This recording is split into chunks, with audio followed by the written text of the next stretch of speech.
సభకు ఆ పార్టీ జాతీయ అధ్యక్షుడు అమిత్ షా హాజరయ్యారు. సభను లైవ్ లో చూద్దాం.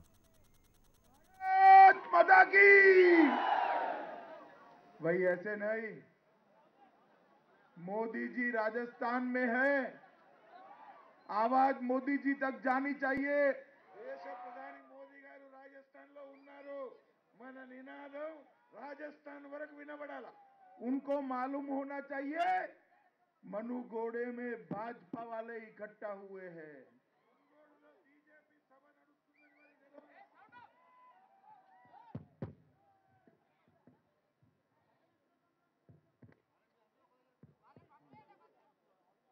మునుగోడులో జనసభ నడుస్తుందనేది మోదీ గారికి అర్థమయ్యేలా నినాదం ఇవ్వాలా.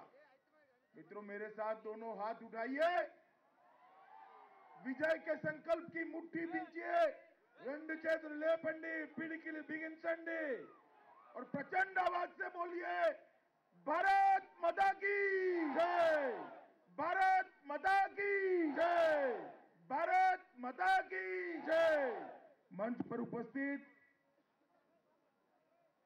भारतीय जनता पार्टी के राष्ट्रीय महामंत्री श्री पी मुरलीधर राव जी, भारतीय जनता पार्टी के जिला अध्यक्ष और मनुगोड़े के प्रत्याशी डॉक्टर मनोहर रेड्डी जी, नलगोंडा के प्रत्याशी रामोजू जी, भोंगीर के प्रत्याशी जिट्टा बालकृष्ण रेड्डी जी, नक्कर के प्रत्याशी कसरसा लिंगैया जी, श्री वेदिक राम रेड्डी जी, श्री नुकाला नरसिंगा रेड्डी जी, श्री चिंता संभमूर्ति जी, और आज इस विशाल जनसभा के अंदर आए हुए प्यारे भाइयों बहनों माताओं और मेरे जिगर के टुकड़े जैसे युवा मित्रों, వేదిక పైనటువంటి పార్టీ జిల్లా అధ్యక్షులు, 4 నియోజకవర్గాల అభ్యర్థులు, ఇతర పదాధికారులు, ఇంత పెద్ద జనసభకు విచ్చేసినటువంటి నియోజకవర్గాల నుంచి నల్గొండ జిల్లా నుంచి వచ్చినటువంటి ప్రజలారా, అక్కలారా, చెల్లెలారా, అన్నలారా, తమ్ముళ్ళారా, మీ అందరికీ కూడా నా అభివందనాలు। మిత్రో यह जो भूमि है यादाद्री लक्ष्मी नरसिम्हा स्वामी की भूमि है। మిత్రులారా, ఇది యాదాద్రి పవిత్రమైనటువంటి భగవంతుడు లక్ష్మీ నరసింహ స్వామి గారి యొక్క పవిత్ర క్షేత్రం। और मैं नरसिम्हा स्वामी को 2 हाथ जोड़कर प्रणाम करता हूं। నేను 2 చేతుల లక్ష్మీ నరసింహ స్వామి భగవంతుని ప్రార్థిస్తున్నాను। तेलंगाना लिबरेशन संघर्ष समिति के बड़े नेता कोंडा लक्ष्मण बापूजी की भी ये भूमि है, आज मैं उनको भी प्रणाम करता हूं। తెలంగాణ విముక్తి పోరాట సమితికి చెందినటువంటి మన నాయకుడు కొండా లక్ష్మణ్ బాపూజీ యొక్క కర్మభూమి, వారికి కూడా నేను నమస్కరిస్తున్నాను। और हम भारतीय जनता पार्टी के कार्यकर्ताओं के लिए, भारतीय जनता पार्टी के लिए कम्युनिस्टों से, माओवादी से संघर्ष करने कर अपनी बलिदान देने वाले गुंडा गोनी मसैया की ये गौड़ की भी भूमि है, उनको भी मैं याद करता हूं। మనకి ఇంకో ప్రత్యేకత ఉంది। భారతీయ జనతా పార్టీ నాయకుడు గుండబోని మైసయ్య గారు మావోయిస్టులతో పోరాడి మావోయిస్టులో హత్య చేయబడినటువంటి పవిత్ర స్థలి, వారికి కూడా నేను నమస్కరిస్తున్నాను। मैं 2017 में नालगोंडा में आया था और यहाँ हमारे मसैया गौड़ की भूमि को, उनके गांव में उनको श्रद्धांजलि देने के लिए गया था। నేను 2017 సంవత్సరంలో ఈ క్షేత్రంలోకి వచ్చాను। మైసయ్య గౌడ్ గారి యొక్క గ్రామానికి కూడా వెళ్ళాను। వారికి ప్రత్యేకంగా శ్రద్ధాంజలి ఘటించేటువంటి కార్యక్రమానికి నేను హాజరయ్యాను। और मित्रों, एक और भारतीय जनता पार्टी के कार्यकर्ता ये नक्सलवाद और माओवाद के खिलाफ लड़ाई लड़कर अपने जान का बलिदान देते हैं, उसी और कांग्रेस पार्टी उनका साथ लेकर चुनाव जीतना चाहती है। మిత్రులారా, ఒకవైపు భారతీయ జనతా పార్టీ కార్యకర్తలు, నాయకులు మావోయిస్టులు నక్సలైట్లతో పోరాటం చేస్తూ ఈ దేశంలో బలిదానం చేస్తుంటే ఇంకొక వైపు కాంగ్రెస్ పార్టీ అదే మావోయిస్టు నక్సలైట్లతో మమేకమై కలిసిపోయి ఎన్నికలు గెలవాలని కూటమి పెడుతున్నది। मित्रों, कांग्रेस ने कम्युनिस्टों के साथ समाधान कर एक स्पष्ट संदेश दिया है कि वो जहां नक्सलवादी प्रवृत्ति जो एक जमाने में फली थी फूली थी, इसका समर्थन करते हैं। మీ అందరికీ కూడా తెలుసు కాంగ్రెస్ పార్టీ ఇక్కడ కమ్యూనిస్టులు నక్సలైట్లు పెరగడానికి వాళ్ళ యొక్క మద్దతు కారణంగానే ఈ విధమైనటువంటి బలం వాళ్ళు పెంచుకోగలిగారు।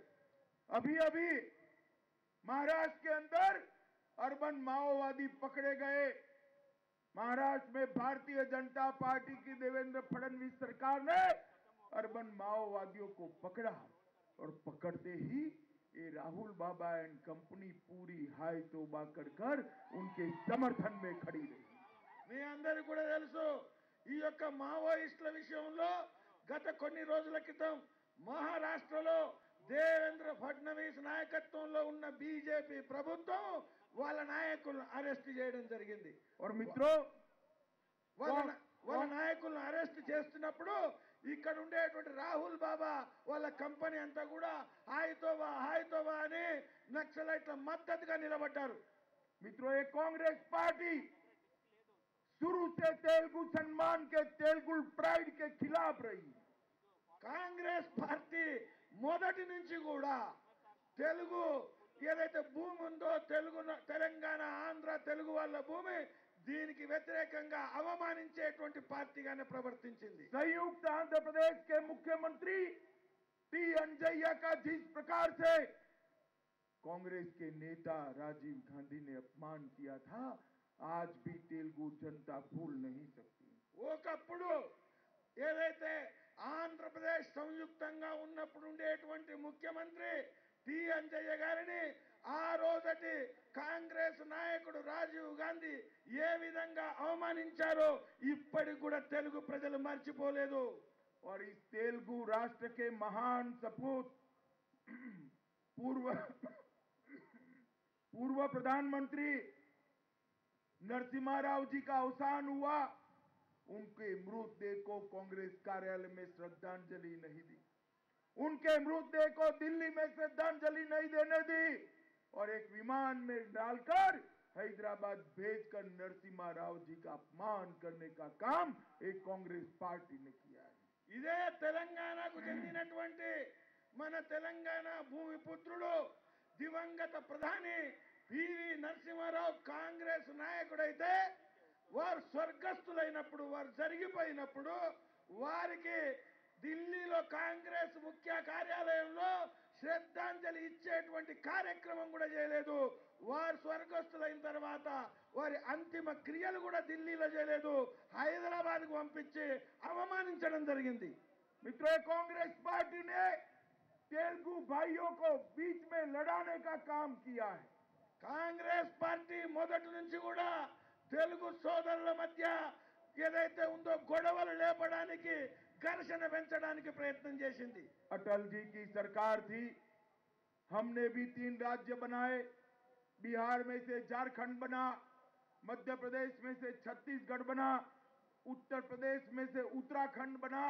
कहीं संघर्ष नहीं हुआ, मगर कांग्रेस ने आंध्र का बंटवारा ऐसे किया कि आज कटुता घुल कर रह गई। మిత్రులారా, భారతీయ జనతా పార్టీ కేంద్రంలో అటల్ బిహారీ వాజ్పేయి గారి నాయకత్వంలో ఉన్నప్పుడు కూడా 3 రాష్ట్రాలు ఏర్పాటు చేయడం జరిగింది। బీహార్ నుంచి జార్ఖండ్ ఏర్పడింది, మధ్యప్రదేశ్ నుంచి ఛత్తీస్గఢ్ ఏర్పడింది, ఉత్తరప్రదేశ్ నుంచి ఉత్తరాఖండ్ ఏర్పడింది। ఎక్కడ గొడవ ఎక్కడ ఘర్షణ లేకుండా 3 కొత్త రాష్ట్రాలు ఏర్పడ్డాయి। కానీ కాంగ్రెస్ నాయకత్వంలో ఆంధ్రప్రదేశ్ విభజన తెలంగాణ ఆంధ్ర ఏర్పాటు ఎలా జరిగిందంటే ఇప్పటికి కూడా మనసులో ఉండేటువంటి కటుత్వం ఏదైతుందో అది తొలగకుండా చేశారు। कांग्रेस पार्टी ने यहाँ एक महाकूटमी बनाया है, एक महागठबंधन बनाया है, जिसमें कांग्रेस पार्टी, टीडीपी, कम्युनिस्ट और कोदम राम। मित्रों, कांग्रेस पार्टी पूरे देश से समाप्त हो गई है, कहीं पर भी दिखाई नहीं पड़ती। और ये कम्युनिस्ट पूरी दुनिया से समाप्त हो गए हैं। ये दोनों इकट्ठा होकर तेलंगाना का भला नहीं कर सकते। మిత్రులారా, కాంగ్రెస్ ఈ మధ్యన మహాకూటమి ఏర్పరిచింది. కాంగ్రెస్ పార్టీ, టీడీపీ, కమ్యూనిస్టులు, కోదండరాం వీళ్ళందరూ కలిసి ఒక మహాకూటమి ఏర్పరిచారు. మీ అందరికీ తెలుసు, ఈ రోజు దేశంలో కాంగ్రెస్ ఏదైతుందో అది బలహీనమై కొద్ది యొక్క 3 రాష్ట్రాలకు మాత్రమే పరిమితమైంది.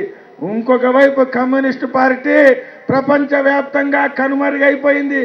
కాంగ్రెస్ పార్టీ బలహీనపడ్డది, కమ్యూనిస్ట్ పార్టీ కనుమరుగైంది. అటువంటి పార్టీలు ఈ రోజు తెలంగాణలో మేము ప్రత్యామ్నాయం అవుతామని ఒక కూటమి ఏర్పరిచారు. मित्रों, एक और कांग्रेस पार्टी है, दूसरी ओर केसीआर की पार्टी है, टीआरएस पार्टी है। మీ అందరికీ కూడా తెలుసు మిత్రులారా, ఒకవైపు కాంగ్రెస్ పార్టీ ఎన్నికల యుద్ధంలో ఉంది, ఇంకొక వైపు టీఆర్ఎస్ కేసీఆర్ పార్టీ ఉంది ఎన్నికల్లో. ये दोनों परिवारवादी पार्टियां हैं। केसीआर भी अपने बाद अपने बेटा और बेटी को बढ़ाने में पड़े हैं। మిత్రులారా, ఈ 2 పార్టీలు ఒకటే. కాంగ్రెస్ పార్టీ ఏ విధంగానైతే కుటుంబ పార్టీనో అదే విధంగా టీఆర్ఎస్ కేసీఆర్ పార్టీ కూడా కుటుంబ పార్టీనే. కేసీఆర్ తర్వాత టీఆర్ఎస్ వాళ్ళ కొడుకు కూతురు గురించి ఆలోచించే పార్టీనే. मित्रों, आज तेलंगाना के अंदर 6 महीना पहले चुनाव हो रहे हैं। अगर ये चुनाव लोकसभा के साथ होते तो तेलंगाना की जनता पर चुनाव का खर्चा आता क्या? नहीं आता। मैं पूछना चाहता हूं चंद्रशेखर राव जी को कि आपने 6 महीना पहले चुनाव क्यों कराए? क्योंकि उनको श्री नरेंद्र मोदी का डर था कि लोकसभा के साथ चुनाव होंगे तो मोदी जी बाजी मार जाएंगे। మిత్రులారా, ఈ రోజు తెలంగాణలో ఎన్నికలు 6 నెలల ముందు వచ్చాయి. ఈ 6 నెలల ముందు ఎందుకు వచ్చాయి? కేసీఆర్ ప్రభుత్వాన్ని నాయకత్వాన్ని అడుగుతున్నా, ఒకవేళ పార్లమెంటుతో ఎన్నికలు కనుక అయితే ఖర్చు తగ్గుతుండేది, అదనపు భారం తెలంగాణ ప్రజల మీద ఉండేది కాదు. కానీ ఎన్నికలు పార్లమెంటుతో కనుక జరిగితే నరేంద్ర మోదీ గారి యొక్క ప్రభావం ఉంటుందని వాటి నుంచి వేరు చేయడం కోసం భయపడి 6 నెలల ముందు కేసీఆర్ తెలంగాణలో ఎన్నికలు తీసుకొచ్చాడు. और केसीआर जानते हैं अगर लोकसभा के साथ चुनाव होता तो उनके बेटे बेटी को वो सरकार में मुख्यमंत्री नहीं बना सकते हैं। మీ అందరికీ తెలుసు మిత్రులారా, కేసీఆర్ ముందస్తు ఎన్నికలు ఎందుకు పెడుతున్నాడంటే ఒకవేళ పార్లమెంటుతోని కనుక ఎన్నికలు జరిగితే టీఆర్ఎస్ గెలవదు, తన కొడుకు కుమార్తెను ముఖ్యమంత్రి ప్రభుత్వంలోకి తీసుకురాలేరని ఈ ముందస్తు ఎన్నికలు పెట్టారు. मित्रों, जब तेलंगाना राज्य की शुरुआत हुई, राज्य की स्थापना हुई, ये तेलंगाना रेवेन्यू सरप्लस स्टेट था। తెలంగాణ ఆవిర్భావం జరిగినప్పుడు 4.5 సంవత్సరాల క్రితం తెలంగాణలో ఏదైతుందో మిగులు రాష్ట్రం, వనరులు తక్కువ ఉండేటువంటి రాష్ట్రం కాదు, ఎక్కువ ఉండేటువంటి రాష్ట్రం మిగులు రాష్ట్రంగా ఉండేది. और आज 2 लाख करोड़ रुपया का ऋण, 2 लाख करोड़ रुपया का डेफिसिट तेलंगाना के सर पर ठोकने का काम ये चंद्रशेखर राव सरकार ने किया है। చంద్రశేఖర్ రావు గారి 4.5 సంవత్సరాల ప్రభుత్వ నిర్వాహకం ఏంటంటే తెలంగాణ ప్రజల మీద మిగులు ధనం ఉండేటువంటి రాష్ట్రాన్ని ఈ రోజు 2.5 లక్షల కోట్ల అప్పులు మన నెత్తి మీద మోపడమే ఈ టీఆర్ఎస్ ప్రభుత్వ నిర్వాహకం. मित्रों, केसीआर के कारण नरेंद्र मोदी जी की बहुत सारी जन उपयोगी योजनाएं तेलंगाना के अंदर अमल में नहीं आती है।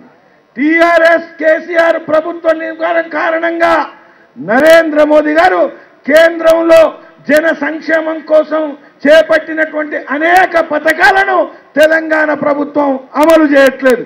और ये दोनों मैं आज सिर्फ 2 का उदाहरण देना चाहता हूं।